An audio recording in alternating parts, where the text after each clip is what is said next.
بسم اللہ الرحمن الرحیم۔ اللہ پاک کی ذات جو ہے یہ واحد ایک ایسی ذات ہے جو ازل سے ہے، ابد، ہمیشہ ہمیشہ تا حیات ہمارے لیے ہے۔ حیات ہماری ہے نا، ان کی حیات نہیں ہے، وہ ہمیشہ سے ہیں، ہمیشہ رہیں گے۔ اللہ پاک کی ذات ہمیشہ سے ہے اور ہمیشہ تک رہنے والی ہے۔ ایک ایسی ذات ہے جو زمانے سے پاک ہے، مکان سے پاک ہے، اور جن چیزوں کو ہم سوچتے ہیں اللہ پاک کے بارے میں نا، مثلا اعضاء ہیں، ہم اعضاء کے بارے میں سوچتے ہوں گے تو یہ اعضاء سے بھی پاک ہے۔ اللہ کی ذات کیسی ہے یہ ہمارے دماغ میں نہیں آ سکتی ہے، کیسی ہے بس اللہ ہی جانتے ہیں۔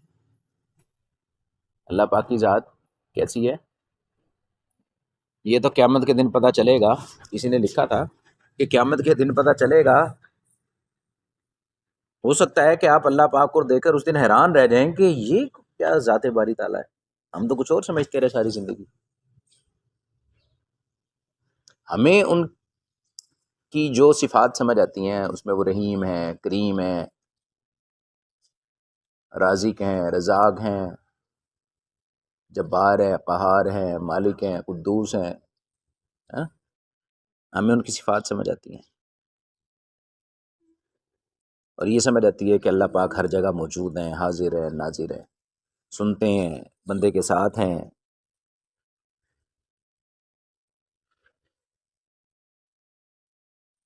بقا فقط ایک ہی ذات کو ہے، اور وہ ہے اللہ پاک کی ذات۔ باقی رہیں گے، ہمیشہ ہمیشہ رہیں گے۔ اللہ پاک کے علاوہ جتنی بھی مخلوق ہے یہ ساری کی ساری فنا ہو جانے والی ہے۔ فنا کا مطلب ختم ہو جائے گی، مٹ جائے گی، مٹ جائے گی۔ سب کو موت ہے، سب کو موت ہے۔ کسی کو آج ہے، کسی کو کل ہے، کچھ آ کے چلے گئے، کچھ آئیں گے چلے جائیں گے، کچھ آئے میں یہ بھی جانے کے لیے آئے میں۔ چرند پرند ہیں، حیات جتنی بھی ہے، ظاہری ہے یا ہمیں جو نظر نہیں آ رہی ہے، زیر زمین ہے، آسمان میں ہے، سمندر میں، ساری اس کو فنا ہے۔ آتا کہ قیامت جب آئے گی نا، ہم 10 محرم کے واقعات میں پڑھ رہے ہیں، قیامت آئے گی، جمعے کا دن ہوگا، 10 محرم ہوگی، جمعے کا دن ہوگا جب قیامت آئے گی، اور کچھ نشانیاں ہم نے پڑھی ہیں۔ سارا نظام یہ لپیٹ دیا جائے گا، اس سارے کو اللہ پاک ختم کر دیں گے، یہ بتانے کے لیے کہ سب چیز فنا ہے، فانی ہے، ختم ہو جانے والی ہے۔ فنا کا مطلب مٹ جائے گی، رہے گی ذات صرف اللہ کی، نام رہے گا صرف اللہ پاک کا، للہ الواحد القہار والا۔ اب انسان پیدا ہوا ہے اور یہ مرنے کے لیے پیدا ہوا ہے۔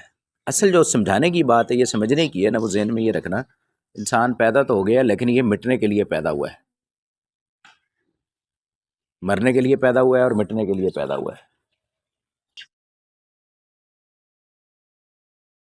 اچھا انسان وہ ہے جو وقت سے پہلے مر جائے، موت قبل ان تموت، مرنے سے پہلے مر جا، مٹنے سے پہلے مٹ جا۔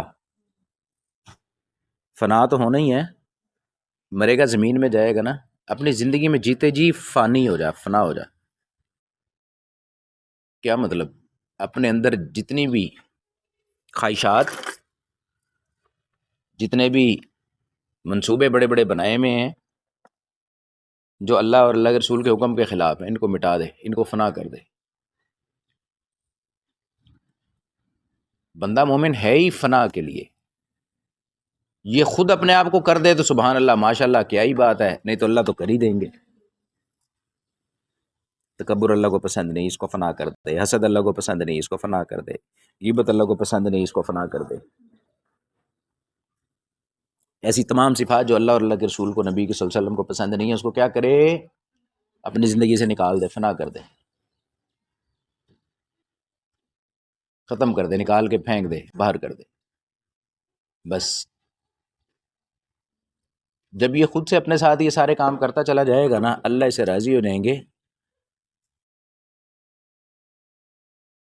جب اللہ اسے راضی ہوں گے، اللہ پاک اس کو خود بقا دے دیں گے۔ اللہ پاک کیا مطلب؟ اللہ پاک کی ذات ہمیشہ رہنے کے لیے ہے، بقا کیسے دیں گے؟ یہ جنت میں جائے گا اور جنت میں موت ہے ہی نہیں، جنت میں موت ہے ہی نہیں۔ وہاں سب سے پہلا جو اعلان ہوگا نا وہ یہ ہوگا کہ جناب جنتیوں سنو، موت ختم کر دی۔ موت کو لایا جائے گا ایک جانور کی شکل میں، دمبے کی شکل میں لایا جائے گا، موت کو بھی ذبح کر دی، موت کو بھی موت دے دی جائے گی۔ پھر اللہ پاک کہیں گے للہ الواحد القہار، میرے علاوہ کسی کو موت نہیں۔ جو شخص ادھر ہی اپنے آپ کو فنا کر دے گا، اللہ کے حکم کے آگے اپنے آپ کو مٹا دے گا، ختم کر دے گا، اللہ پاک اس کو بقا دے دیں گے، دوام دے دیں گے، جنت میں ہمیشہ ہمیشہ کی زندگی دیں گے۔ ہمیشہ ہمیشہ کی وہاں زندگی کس کی ہوگی؟ اللہ پاک کی ذات کی ہوگی، یا اس بندہ مومن کی ہوگی جو جنت میں جائے گا۔ یہ سنتے ہی جنتی جو ہوں گے ان کی خوشی اور بڑھ جائے گی، اضافہ ہو جائے گا۔ اچھا اب ہمیں کبھی موت نہیں آئے گی، اب ہمیں کوئی دکھ سکھ نہیں آئیں گے، اب ہمیں بیماری نہیں آئے گی۔ اور جہنمیوں کا دکھ اور بڑھ جائے گا۔ اچھا وہ کیا سمجھیں گے؟ وہ کہیں گے اچھا اس کا مطلب ہے کہ اب ہمیں کبھی موت نہیں آئے گی۔ ہم تو سمجھتے تھے کہ موت اس عذاب سے فرار کا ایک راستہ ہے، کہ یہ بھی نہیں آئے گی، کہ نہیں یہ بھی نہیں آئے گی، بس ختم، اب جی لو اس کو۔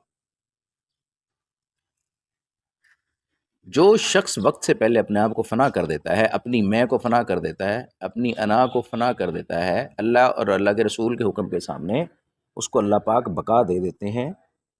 وہ باقی رہے گا، دو شکلوں میں رہ سکتا ہے۔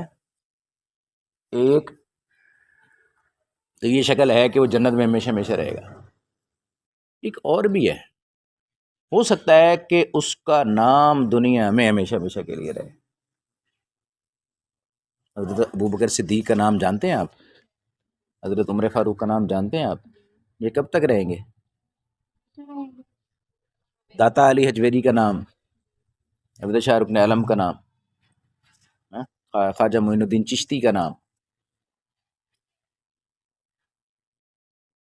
کچھ لوگ اپنے آپ کو اس طرح فنا کرتے ہیں کہ وہ یہاں پہ ہی باقی باللہ ہو جاتے ہیں، ان کا نام رہتی دنیا تک یہاں بھی قائم رہے گا، انہیں دوام ملے گا، آخرت میں تو موت ہے ہی نہیں۔ لہذا سمجھدار آدمی وہ ہے جو اسی دنیا میں ایسے کام کر لے کہ اپنے ہر سانس کو کار آمد بنا لے، قیمتی بنا لے۔ 24 گھنٹے میں جتنے انسان کے اعمال اور افعال ہیں نا، یہ تیار ہوتے ہیں، کوئی اور چیز تیار نہیں ہوتی۔ انسانی جسم یہ نیکیوں کی ایک مشین ہے، اگر آپ سارا دن اللہ اللہ کے حکم کے مطابق زندگی گزارتے رہیں گے تو یہ سارا دن یہ مشین چلتی رہے گی، نیکیاں دھڑ دھڑ پیدا ہوتی رہیں گی، بنتی رہیں گی، جمع ہوتی رہیں گی۔ انسان نیکیوں کی مشین ہے، اور اسی مشین کو آپ الٹ استعمال کر لیں تو یہ گناہوں کی مشین ہے۔ آپ اللہ کے حکم کے خلاف استعمال کرنا شروع کر دیں، کانوں سے گانا سننا شروع کر دیں، منہ سے گالم گلوچ کرنا شروع کر دیں، لوگوں کو ایذا اذیت دینا شروع کر دیں، پوچھنا ہو تو سوئے لیٹے لیٹے دل میں ہی کسی کے بارے میں حسد غیبت چغلیاں شروع کر دیں، اپنا دل بھی جلاتے رہیں، اپنے آپ کو گناہ میں ڈالتے رہیں۔ دل بھی ایک مشین ہے، اسے بھی کچھ اعمال سرزد ہوتے ہیں، اچھے بھی برے بھی۔ لوگوں سے اچھا گمان رکھنا عبادت ہے، اللہ کے ساتھ اچھا گمان رکھنا عبادت ہے۔ اگر نیت نیک ہو تو خاموشی بھی عبادت ہے۔ دل گندے خیالات سے پاک ہو تو دل کی دھڑکن ہر سانس یہ بھی تلاوت ہے۔ کچھ نہیں کر رہا، لوگوں کے بارے میں اچھا گمان رکھتا ہے، دل کو پاک صاف رکھا ہوا ہے اس نے، اس کے دل میں کوئی گندی خواہشات خیالات نہیں ہیں، اس کی ہر سانس عبادت ہے۔ یہ سویا ہوا خراٹے لے رہا ہے لیکن اس کی ہر سانس عبادت ہے، یہ چلتا پھرتا ہے، ذکر اذکار تسبیحات درود شریف کرے گا، یہ تو نور علی نور کمال ہے۔ کچھ نہ کرے، صرف اتنا ہی سوچ لے کہ دل میں کسی کے بارے میں برا خیال وسوسہ شیطانی نہیں لاتا، کسی کو اذیت تکلیف ایذا رسانی نہیں دیتا، کسی کے بارے میں برا نہیں سوچتا، اس کے لمحہ سارے عبادت ہیں۔ بس تبھی تو دعائیں قبول ہوتی ہیں۔ میرا جو ٹاپک تھا وہ فنا کا تھا، فنا اور بقا کا، کہ اللہ کی ذات باقی رہنے والی ہے، بندہ فانی ہے، فنا ہو جانے والا ہے۔ کچھ لوگوں کو اللہ پاک دنیا اور آخرت میں بقا دے دیتے ہیں، یہ وہی لوگ ہوتے ہیں جنہوں نے دنیا میں ہی اپنے آپ کو فنا کر دیا ہوتا ہے، اور اللہ پاک ادھر ہی ان کا نام روشن کر دیتے ہیں، آخرت میں بھی چلتا ہے۔ اور اس کی مثالیں میں نے آپ کو بتائی، انبیاء علیہ السلام کے ساتھ ساتھ صحابہ، تابعین، حضرت امام اعظم ابو حنیفہ، کیسے کیسے لوگ آئے، یہ یہاں باقی رہیں گے، ان کا کام ایسا ہے جو باقی رہے گا۔ اب بندہ اپنے آپ کو فنا کیسے کرے، اس سے کیا مراد ہے؟ فنا کرنے کے لیے 3 ایسے کام ہیں جو بندہ کر لے تو سمجھا جائے گا کہ اس نے اپنے آپ کو فنا کر دیا۔ 3 طرح سے ہم اسے دیکھیں گے۔ فنا کا مطلب یہ ہے کہ اپنے اندر کی ساری چیزیں خالی کر دے، چھوڑ دے۔ فنا فی الخلق، پہلا سٹیپ یہ ہے کہ بندہ لوگوں سے کسی بھی طرح کی امید نہ رکھے، لوگوں سے اچھے کی امید، لوگوں سے ڈر اور خوف کی امید نہ رکھے۔ میرے کام لوگوں سے نہیں بنیں گے، بندے کے یہ دل دماغ میں پکا آ جائے۔ اس کا یہ مطلب نہیں ہے کہ لوگوں سے کہے نہ، یا لوگوں سے نا امید ہو جائے، یا لوگوں کے بارے میں برا سوچنا شروع کر دے۔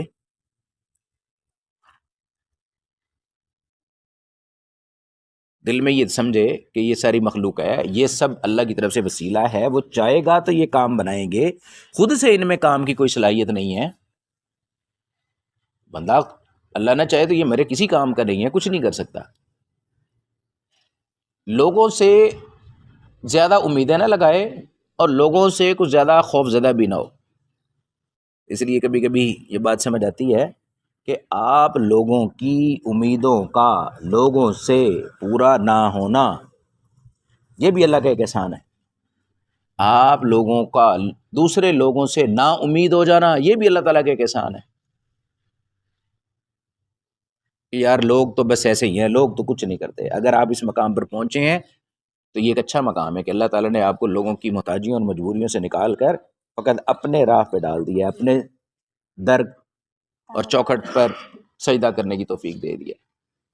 کبھی کبھی دل میں کہیں سے آ جاتا ہے کہ یا اللہ آپ کے علاوہ واقعی کوئی نہیں ہے، میرا تو کوئی ہے ہی نہیں ہے۔ یقین جانیے اللہ کی قسم، اللہ کے علاوہ آپ کا کوئی نہیں ہے، میرا اور آپ کا کوئی نہیں ہے۔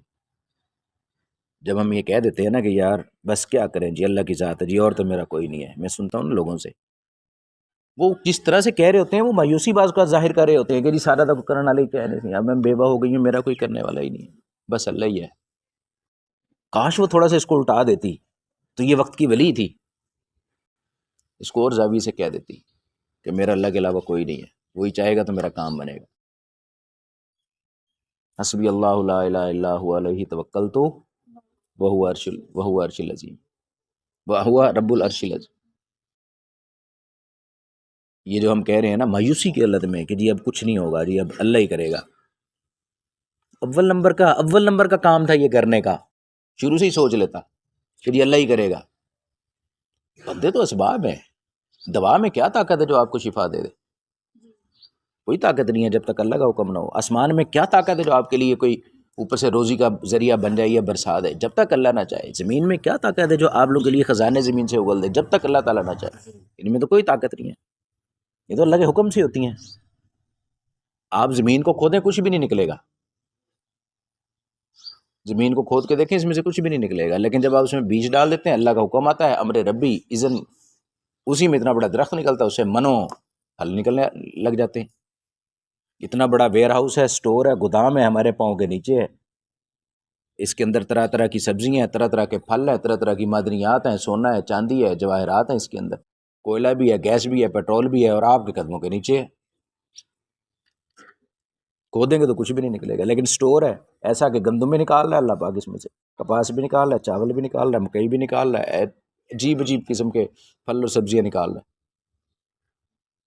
کھود کے دیکھیں کچھ بھی نہیں نکلے گا۔ یہ امر ربی اللہ کے حکم سے ہے، اللہ کا حکم آئے گا تو کام بنے گا، نہیں تو نہیں بنے گا۔ سو فنا کی میں بات کر رہا تھا، لوگوں سے اپنی امیدوں کو فنا کر دے۔ آ گئے کام تو الحمدللہ، نہ ہے تب بھی الحمدللہ، میرا کام اسی نے بنانا ہے، وہی بنائے گا، اللہ ہی میرا سب کچھ ہے، کارساز ہے۔ حسبنا اللہ و نعم الوکیل، ہم اسی پہ بھروسہ کرنے والے ہیں۔ نہ میں کسی سے ڈروں گا، ڈر خوف رکھوں گا کہ یہ مجھے نقصان پہنچائیں گے، نہ میں کسی کی بہت زیادہ امید رکھوں گا کہ یہ میرے کام آئیں گے۔ لہٰذا میرا تعلق اللہ کے ساتھ ایسا ہے کہ مجھے ڈر خوف بھی اسی کا ہے اور امید بھی اسی سے ہے، اور کسی سے نہیں ہے۔ وہی چاہے گا میرا کام بنائے گا، وہی کام بناتا ہے جب بھی بنائے گا۔ اب اگر کوئی اور آ گیا کام میں تو الحمدللہ، نہ آیا تب بھی الحمدللہ، اللہ چاہیں گے ان کے دل میں ڈال دیں گے تو میرا کام بنائیں گے، نہیں تو نہیں بنے گا۔ یہ ایک سٹیج ایسی ہے جس میں انسان لوگوں کے ساتھ اپنی امیدوں کو کم کر لیتا ہے لوگوں سے اپنی امیدوں کو، کیونکہ جب لوگوں سے امیدیں ہوں گی وہ پورے نہیں اتریں گے تو پھر یہ روئے گا، پھر یہ چیخو پکار کرے گا، دھاڑ دھاڑ کرے گا کہ میں نے ان کے ساتھ یوں کیا، فلاں نے کی فلاں کام کیا، دیکھو جی انہوں نے مجھے صلے میں کیا دیا۔ آپ کو کس نے کہا تھا ان کے ساتھ یہ کام کرو، یا کر لیا تو کس نے کہا تھا ان سے صلے کی امید رکھو؟ آپ کو چاہیے تھا آپ اپنے جو کام تھے ان کے لیے جو آپ نے کیے وہ اصل میں اللہ کے لیے کرنے تھے۔ اگر آپ نے اللہ کے لیے کیے ہیں تو امید بھی اللہ سے رکھیں، لوگوں سے نہیں رکھیں۔ اللہ نے آپ کو صلہ دینا ہے، وہ کہاں سے دے گا؟ کسی اور سے بھی دے دے گا، وہ اس کا محتاج نہیں ہے کسی سے دے، انہی سے دے دیا تو الحمدللہ، نہ دے تب بھی الحمدللہ۔ تو ڈر اور خوف بھی لوگوں سے کسی قسم کا نہ رکھے۔ دوسری بات، یہ تو خلق سے فنا ہے، مخلوق سے ہٹ جائے۔ دوسرا اپنے نفس سے، اپنا نفس یعنی خواہشات، اللہ کے مقابلے میں کچھ ایسی خواہشات ہوتی ہیں جو انسان کو درپیش ہوتی ہیں، کچھ حاجتیں ہوتی ہیں اور کچھ خواہشات اور ضروریات اور حوائجات ہوتی ہیں۔ اگر انسان اپنی ان خواہشات کو اللہ کے تابع کر لے، 100% تابع کر لے، اور اپنے نفس کو مجاہدے پہ ڈال دے، جسے مجاہدہ نفس کہلاتے ہیں، اور اپنے نفس کو فنا کر دے، تباہ کر دے، ختم کر دے، میں کچھ نہیں ہوں، میرے دل میں خواہش آ رہی ہے کہ میں اس وقت سونا چاہتا ہوں لیکن ادھر سے آواز آتی ہے حی علی الصلاۃ، میرے نفس کو ابھی تو نیند آئی تھی صحیح، ٹھنڈی ہوا تو ابھی، مزہ تو اب آیا تھا، لیکن فجر کے ساتھ ہی ادھر مسجد اذان آ گئی، میرا دل، میرا جسم یہ چاہتا ہے کہ اس وقت راحت کا وقت ہے، ساری رات گرم ہوا لو چلتی رہی ہے، آخری پیر میں تو رات ٹھنڈی ہوئی ہے، میں اپنے نفس کو مجاہدے میں ڈال دوں، فنا کر دوں اس کی خواہش کو، نیند کو، اللہ کے حکم کے سامنے، اور اٹھ کھڑا ہوں نماز کے لیے، اس کو میں مجبور کروں، یہ مجاہدہ نفس کہلاتا ہے، اپنے نفس کو فنا کر دینا۔ میری بہت ساری ایسی خواہشات ہیں جو میرا نفس چاہتا ہے، میرا دل چاہتا ہے، لیکن اللہ کے حکم کے خلاف ہے، تو میں کیا کروں گا؟ مجاہدہ کرواؤں گا، اس کو کوشش کروں گا، اس کو اس کام پہ لے آؤں، اس کو سمجھاؤں کہ نہیں نہیں، اللہ کی ذات بڑی ہے، اللہ کا حکم چلے گا، تیرا حکم نہیں چلے گا۔ اپنے ہی اندر ایک جنگ شروع ہو جائے گی، اپنے آپ کو سمجھاؤں گا، اس نفس کو دباؤں گا اور دل میں مولا کو پاؤں گا، کیونکہ بار بار ایسی خواہشات پیدا ہوتی ہیں انسان کے دل میں۔ جائز اچھی حاجت کا اور خواہش کا پیدا ہونا کوئی بری بات نہیں ہے، معیوب نہیں ہے۔ حرام خواہش کا، حرام اور ناجائز خواہشات کا پیدا ہونا، یہ بھی ایک فطری عمل انسان میں پیدا ہوتی ہیں۔ کام یہ ہے کہ یہ ان حرام ناجائز خواہشات کو دبا لے، اللہ کے حکم کے خلاف نہ جانے دے اس کو۔ بہت ساری اور ایسی خواہشات اور حاجات ہوں گی، میرا دل چاہتا ہوگا میں ایسے کر لوں، لیکن اللہ کا حکم اس کے خلاف ہوگا۔ والدین کچھ کہتے ہوں گے، اللہ کا حکم کچھ جو ہوگا وہ، میں کچھ اور چاہتا ہوں گا، والدین کچھ اور چاہتے ہیں، لیکن میں والدین کی اطاعت اللہ کے حکم کے مطابق کروں گا، اپنے نفس کو سمجھا کے پیچھے ہٹا دوں گا۔ زندگی میں بہت سارے ایسے مراحل ایسے ہیں گے جب مجھے فیصلے کرنے ہوں گے، جب مجھے کام کرنے ہوں گے، تو میں کیا کروں گا؟ اللہ اور اللہ کے رسول کے فیصلے کو آگے رکھوں گا، اپنی ذاتی خواہش کو پسے پشت ڈال دوں گا، تباہ کر دوں گا۔ یہ مجاہدہ نفس ہے، اور یہ ہر لمحے آپ کو درپیش رہتا ہے۔ کہیں کھانے پینے میں آ جائے گا کہ ایسا مال آ گیا سامنے جس میں شک تھا، حرام کا مال تھا، دل نے کہا کھا لے، مرغا ہے، روسٹ بروسٹ ہے، اتنے سے بات تو ملا ہے، لیکن دیکھا کہ نہیں نہیں، اس میں حلال نہیں، اللہ ناراض ہوتا ہے، چھوڑ دیا ہم نے وہ چرگا مرغا، وہ بوتل کولڈ ڈرنک چھوڑ دی، مشروبات جامع شیرین چھوڑ دیا، جس میں ہمیں شک ہوا کہ یہ حلال کے پیسوں سے نہیں ہے۔ گفٹ بھی کسی نے دے دیا تو ہمیں پتہ لگا کہ اس میں مشکوک چیزیں ہیں، یہ سود کا پیسہ ہے، حرام کا پیسہ ہے، ناجائز پیسہ ہے، لوگوں کا حق حصہ مار کے کھایا ہوا ہے، نفس کہے گا کہ ہاں لے لو لے لو. گفٹ بھی ملتے ہیں، جوتا کپڑا بھی ملتا ہے، گھڑی بھی مل سکتی ہے، کوئی بڑی چیز بھی گفٹ میں مل سکتی ہے، لیکن پتہ لگا کہ حرام کی تھی. نفس نے کہا لے لو لے لو. میں نے کہا نہیں، نفس کی نہیں مانوں گا، اس کو میں فنا کر دوں گا. ہاں اگر حلال کی ہے، جائز ہے، اللہ کے حکم والی ہے، الحمدللہ قبول. گفٹ لینا دینا بھی یہ صدقہ ہے، سنت ہے، ثواب ہے. لیکن جو حرام کا ہوگا، ناجائز کا ہوگا، مجھے اس کی خبر ہوگی، میں اس کو کسی بھی صورت قبول نہیں کروں گا. سود کا پیسہ، حرام کا پیسہ، رشوت کا پیسہ کہیں سے آتا اچھا لگ رہا ہے، دل ہی دل میں نفس کہہ رہا ہے کہ آج بڑا پیسے آئیں گے، مال آئے گا، لیکن ہے حرام کا. اب اپنے نفس کو کچل، مار دے، لیکن اللہ کے حکم کو زندہ کر دے. یہ مجاہدہ نفس ہے. ایک اور بھی شکل ہو سکتی ہے، کچھ دن نمازیں پڑھنے لگا، نیک ہو گیا، ذکر اذکار کرنے لگا، کسی محفل میں بیٹھتا تھا، نیک ہو گیا، دل ہی دل میں آنے لگا، نفس کہنے لگا کہ اب تو نیک ہو گیا. یہ بھی ایک نفس کی طرف سے ایک حملہ ہے. اپنے آپ کو سمجھایا کہ نہیں نہیں، کہاں نیک ہوا ہوں، ظالم. اگر ہوتا تو یہ دن دیکھتا کہ آج نفس مجھے پڑھا سب سمجھا رہا ہے کہ تو بڑا نیک ہو گیا، حالانکہ نفس تو دشمن ہے انسان کا. ان النفس لامارۃ بالسوء، نفس ہمارا ہے، یہ تو گناہ ہی کروائے گا، یہ چکر دے رہا ہے آپ کو. جب یہ کہنا شروع کر دے نا آپ بڑے نیک ہو گئے، آج کل کافی دن سے لگ رہا ہے کہ ہم نے کوئی ایسا کام نہیں کیا، یا آہستہ آہستہ لگتا ہے کہ نفس اگر آپ کو کہنا شروع کرے کہ آپ نیک ہو گئے گناہ کا کام، تو آپ سمجھ جائیں کہ یہ ایک پریشانی کی بات ہو سکتی ہے، پریشانی کی بات ہو سکتی ہے. تو اپنے نفس کو بھی سمجھاتا رہے کہ نہیں بھائی نہیں، آپ کے کہنے پہ میں نیک تھوڑی ہوں گا، میں تو اللہ کے حکم پہ ہوں، میں تو اللہ کا حکم ہے، بس میں وہ پورا کرتا جاؤں گا، مجھے اس سے غرض نہیں ہے نیک ہے بد ہے کیا ہے. تو نفس کیا کرتا ہے، یہ اندر ہی اندر سے اس کو بہکاتا ہے کہ بھئی بس کر، بڑا نیک ہو گیا. کیا ہو گیا؟ نیک ہو گیا. یہ بھی شیطانی دکھاتا ہے، شیطان کے ساتھ مل کے نا آپ کے اعمال کو کھانا چاہتا ہے. اسی طرح ایک واقعہ کسی کا لکھا، کسی بڑے بزرگ کا، نیک صالح بزرگ تھے، ساری زندگی علم کا کام کیا، پڑھنے پڑھانے کا کام کیا، حدیث پڑھائی. جب وقت وفات آیا تو نفس و شیطان آ گئے اوپر، کہا کہ اس کو ساری زندگی ہم رگلاتے رہے ہیں، یہ بڑا طاقتور نکلا، اس نے ساری زندگی ہمیں لفٹ نہیں کروائی، اب اس کا جو خاتمہ ایمان بھی ہونے والا ہے نا، اس میں جا کے ہم اس کو ذرا ہراتے. بزرگ کے پاس آگے کہنے لگے کہ آپ ساری زندگی بڑے نیک رہے، آپ نے بہت اچھے عمل کیے، تو اب ان اعمال، اچھے اعمال کی وجہ سے آپ جنت میں جائیں گے. بزرگ سمجھ گئے کہ یہ اب راستے سے ہٹانے کا ایک طریقہ ہے. بزرگ نے فرمایا کہ نہیں نہیں، میں اپنے نیک اعمال سے نہیں جاؤں گا، میں اللہ کے فضل سے جنت میں جاؤں گا. اب نفس و شیطان نے اگلا راستہ کہنے لگے اچھا آج آپ کو آپ کے علم نے بچا لیا. پھر اپنے آپ کو تنبیہ کی، نفس و شیطان کو کہنے لگے کہ نہیں نہیں، مجھے میرے علم نے نہیں بچایا، مجھے میرے اللہ نے بچایا. نفس اور شیطان اس طرح دھوکہ دیتا ہے، گھماتا پھراتا ہے کہ بڑا نیک ہو گیا آج کل تو، ہے نا، آج کل کیا ہو گیا، بڑا نیک ہو گیا ہے. شیطان دھوکہ دیتا ہے. انہی سے بچنا ہی کمال ہے، یہی مجاہدہ نفس ہے. اپنے نفس کا ایسا مجاہدہ کروائے، اپنے نفس کو اسے روکتا توڑتا رہے.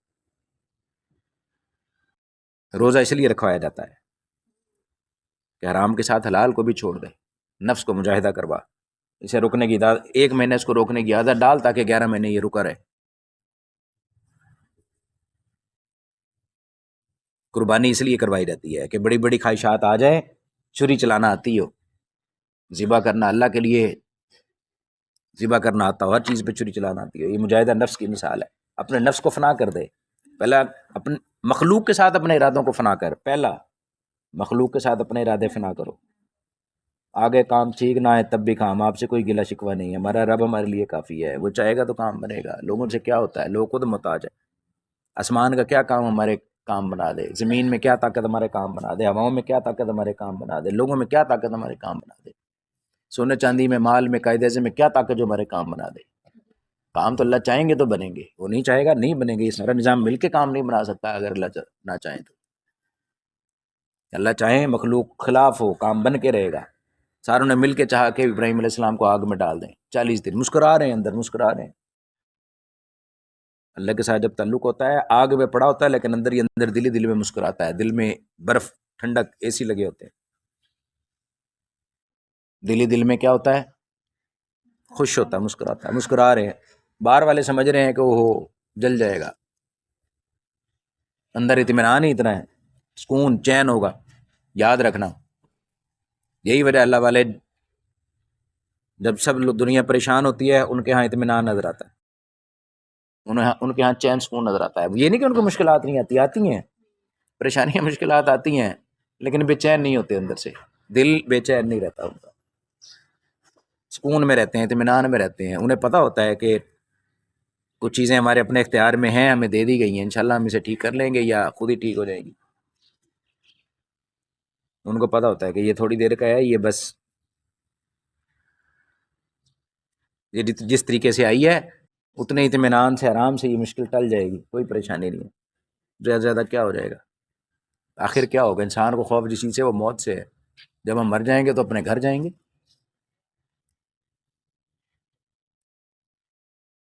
سنتے ہیں کہ موت سے پہلے دیدار ہوتا ہے، اس لیے ہمیں مرنے کا انتظار ہوتا ہے. جس شخص کو پتہ ہے کہ مرنے پہ اللہ تعالیٰ سے رویت باری تعالیٰ ہوگی، زیارت باری تعالیٰ ہوگی، اللہ تعالیٰ کا دیدار ہوگا، زیارت ہوگی، ساری زندگی اس نے اللہ کے لیے گزاری ہو، مرنے سے خوف زیادہ تھوڑی ہوگا، انتظار میں رہے گا کب ملاقات ہو. ہم تو تہجد پڑھتے رہے ساری زندگی کہ آپ سے ملاقات کریں، اب موت کا وقت آیا تو ہم کہیں جی ہم تو مرنے سے ہمیں ڈر لگتا ہے. تو یہ دوسری بات میں نے آپ کو بتائی تھی، مجاہدہ نفس. جب یہ دو کام کرتا ہے تو آہستہ آہستہ یہ اللہ پاک کی ذات میں فنا ہونا شروع ہو جاتا ہے. یہ دو کام کرنے کے بعد انسان کیا کرتا ہے؟ آہستہ آہستہ جب لوگوں سے، مخلوق سے اپنی امیدوں کو کم کرے گا، پھر اپنے اندر اپنے نفس کو، دل کو، جگر کو، اپنی خواہشات کو، ان کو جب یہ کم کرے گا، توڑے گا، چھوڑے گا، تو کیا ہوگا؟ ادھر سے بھی یہ گناہوں سے بچنا شروع ہو جائے گا. پھر تیسری سٹیج کیا آئے گی؟ تیسرا سٹیپ یہ آئے گا کہ انسان کی زندگی 100% اللہ پاک کے حکموں اور حضور پاک صلی اللہ علیہ وسلم کے طریقوں، سنت کے مطابق گزرنا شروع ہو جائے گی. اس کی اپنی خواہش نہیں رہے گی، اس کی اپنی مرضی نہیں رہے گی. یہ اللہ پاک کی مرضی کے بغیر نہ سوچے گا، نہ سنے گا، نہ بولے گا، نہ دیکھے گا، نہ لین دین کرے گا، نہ لوگوں کے ساتھ کوئی ریلیشن تعلق بنائے گا. اس نے اپنے آپ کو پورا کا پورا اللہ پاک کی ذات میں فنا کر دیا. یہ فنا فی اللہ کہلائے گا. جب یہ فنا فی اللہ ہو جائے گا، اسی کو اللہ پاک باقی باللہ کر دیں گے. یہ اللہ پاک اس کے نام کو بقا دے دیں گے، دوام دے دیں گے، رہتی دنیا تک قائم رہے گا. اس کے اعمال میں جتنا اخلاص ہوگا اتنے عرصے تک اس کی نیکی دنیا میں چلتی رہے گی. جتنا بڑا پتھر آپ لڑکائیں گے اس کو رکتے رکتے اتنا ہی ٹائم لگے گا، کیونکہ وہ رکتا نہیں ہے، وہ بھاری اتنا ہوتا ہے، بڑا اتنا ہوتا ہے. جتنا اخلاق اور اخلاص اس میں زیادہ ہوگا، کرنے والے کا مجاہدہ جتنا زیادہ ہوگا، اتنا عرصہ یہ رہتی دنیا تک یہ چیزیں چلیں گی. یعنی اعلیٰ درجے کا اخلاق اور اخلاص چاہیے. یہ تیسرا درجہ ہے. یہ کیا کرتا ہے؟ یہ اپنی ساری خواہشات، حاجات میں اللہ پاک کی ذات کے علاوہ کسی کو رکھتا ہی نہیں ہے. یہ ہو گیا فنا فی اللہ. اب کیا ہوتا ہے جب یہ اللہ پاک کی ذات میں 100% فنا ہو جاتا ہے تو اللہ پاک کی ذات جو ہے وہ بھی اس شخص کے دل میں گھر کر لیتی ہے. اللہ پاک کا نور اس کے دل میں آنے لگتا ہے. انسان گناہوں کو چھوڑ دیتا ہے، نیکی پر آنے لگتا ہے، اور اللہ پاک کا نور اس کے دل میں آنے لگتا ہے. پھر حدیث کہتی ہے کہ اللہ پاک فرماتے ہیں کہ پھر ہم اس کے ہاتھ بن جاتے ہیں، اس کے کان بن جاتے ہیں، اس کی آنکھیں بن جاتے ہیں، اس کے اعضاء بن جاتے ہیں. یعنی یہ خود، اس کا کیا مطلب ہوا؟ اس کا یہ مطلب ہوا کہ یہ خود سے نہ کھاتا ہے، نہ پیتا ہے، نہ چلتا ہے، نہ سنتا ہے، نہ سوچتا ہے، نہ بولتا ہے. یہ اللہ کے حکم سے ہی کھاتا ہے، پیتا ہے، سوچتا ہے، سنتا ہے، بولتا ہے. اس کی خواہشات سب کچھ اس کا اللہ والا بن جاتا ہے. یہ فنا فی اللہ ہو گیا، اللہ کی ذات میں ایسا فنا ہو گیا اس کی اپنی کوئی چیز رہی نہیں، خواہش حاجتیں اس کی ساری اللہ والی ہو گئی، یہ اللہ والا بن گیا، یہ فنا فی اللہ ہو جائے گا، بس پھر اللہ پاک کی رحمت اس کا پیار لے لے گی، نیک صالحین میں شمار ہونے لگے گا۔ دعاؤں کی قبولیت تو ہر شخص کے لیے ہے، دعاؤں کی قبولیت تو ہر شخص کے لیے ہے، جو مانگے ہم قبول کریں گے۔ اللہ پاک فرماتے ہیں ادعونی استجب لکم، جیسا مانگے ہم آپ کو دے دیں گے، لیکن خواص کے لیے پھر معاملات کچھ اور ہو جاتے ہیں۔ جب اس طرح کی چیزیں بن جائیں گی پھر یہ تقو فراست المومن بن جائے گا، مومن کی فراست سے ڈرو کہ یہ مومن کی فراست سے ڈرو کہ یہ نور تقوی سے دیکھتا ہے، یہ ظاہری آنکھوں سے نہیں دل کی آنکھ سے دیکھتا ہے، دل بینا بھی کر خدا سے طلب، کہ آنکھ کا نور دل کا نور نہیں۔ علامہ اقبال نے کہا تھا کچھ لوگ ظاہری آنکھوں سے دیکھ رہے ہوتے ہیں، لیکن کچھ لوگ ہیں جن کی دل کی آنکھ ہوتی ہے، وہ دل کی آنکھ سے دنیا میں ہی اللہ کو دیکھ لیتے ہیں۔ جب اللہ پاک کی ذات آئے گی، اللہ پاک خود فرما رہے ہیں کہ بندہ مومن کا دل عرش الہی بن جاتا ہے، پھر اللہ پاک کی ذات اس کے دل میں آ جاتی ہے، وہ ساتھ ساتھ لیے پھرتا ہے، پالتا ہے پوستا ہے نا، جیسے بچوں کو دل ہی دل میں خواہشات کو پالتا پوستا، اللہ پاک کی ذات آ جاتی ہے، بس پھر اللہ کے ساتھ راز و نیاز ہے، ہم کلام ہے، باتیں ہیں، دعائیں ہیں، حاجتیں ہیں، اسی کے ساتھ سب کچھ ہے، اپنی ساری امیدیں بھی اسی کے ساتھ، اپنا سب کچھ اسی کے ساتھ۔ یہ اچھے انسان کی نشانی ہے کہ سارا دن اللہ کے ساتھ راز و نیاز کرتا رہے۔ یہ اچھے سمجھدار آدمی کی نشانی علامت یہ ہے کہ اللہ کے ساتھ چلتے پھرتے راز و نیاز کرتا رہے، باتیں کرے اللہ سے، اپنی حاجتیں بتاتا رہے، سارا دن اللہ سے مانگتا رہے، دعائیں مانگتا رہے۔ اللہ کو دعائیں مانگنا پسند ہے، اللہ سے سارا دن مانگتا رہے اپنی جو بھی حاجت ہے، چھوٹی سے چھوٹی، بڑے سے بڑی، چھوٹی سے چھوٹی ہم کہتے ہیں چھوٹی سے چھوٹی حاجت، کوئی بھی حاجت چھوٹی نہیں، سب حاجتیں بڑی ہیں، سب اللہ سے مانگیں گے۔ ہاں جب اللہ سے مانگنا آ جائے گا پھر کوئی حاجت بڑی نہیں رہے گی، پھر ہر حاجت بڑی نہیں ہوگی۔ کچھ لوگوں کے لیے وہ بہت بڑی ہوں گی، جن کے دسترس میں وہ نہیں ہوں گی، کچھ لوگوں کے لیے وہ کوئی حاجت ہی نہیں رہے گی۔ ایک بزرگ کا واقعہ لکھا، وہ صبح وضو کرتے نا، فجر کی نماز ہوتی تو لوگ ان کے علاقے میں نہ آ جاتے، دور دور سے ساری رات لوگ سفر کرتے، اور ان کی مسجد کی نالی سے جو پانی آتا تھا نا وہ باہر کھیتوں میں جاتا تھا، لوگ کھیتوں میں آتے صبح صبح اور مقابلہ ہوتا، لوگ راتوں کو سفر کرتے اور صبح فجر کے وقت وہاں